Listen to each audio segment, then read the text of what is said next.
it was presented, as did George Bush and Dick Cheney's plan to invade Iraq. That's the truth. So where are we? We're in a situation where the bad news and the straight talk is we're going to have to accept the 150 reductions, the first phase, that are coming your way. But what we're going to do next is this, and this is a promise.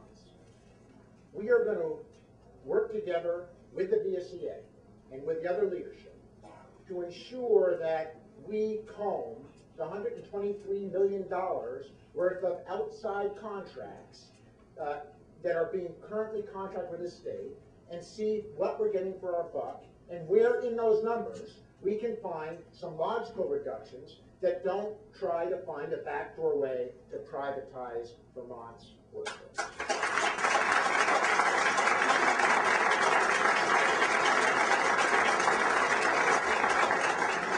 Second, we will leave here with a plan in place, much like we did with healthcare, that says we got the 150. The next challenge is the 250, which we want to look at from private contracts. But the next piece is we're going to say, we're going to set up a program, much like we do with healthcare, where we get the brightest minds that we can, that understand management, that understand how to run a railroad, and simply say, listen, as we look at this, where do we go in the future to provide better services in a more efficient manner without cutting the legs off of the services that are critical to employees? What do we have to do statutorily? There's a lot. How are we going to execute a plan that makes sense? I'll tell you something. Even the folks that wrote the study, Larry Powell and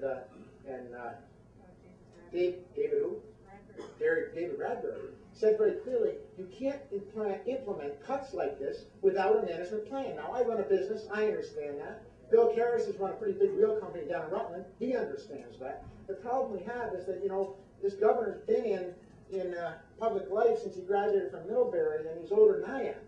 And, we need a manager. We need a team of folks that can look at this problem and come to conclusions that make sense. So there is no good news in this budget for anybody.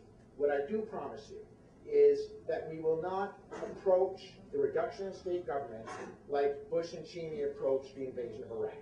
We're going to change the course. We're going to turn the ship. We're going to have an intelligent discussion about where we go from here. And we can't thank you enough for the extraordinary job that you're doing, providing the services that Vermont expect and want. Thank you.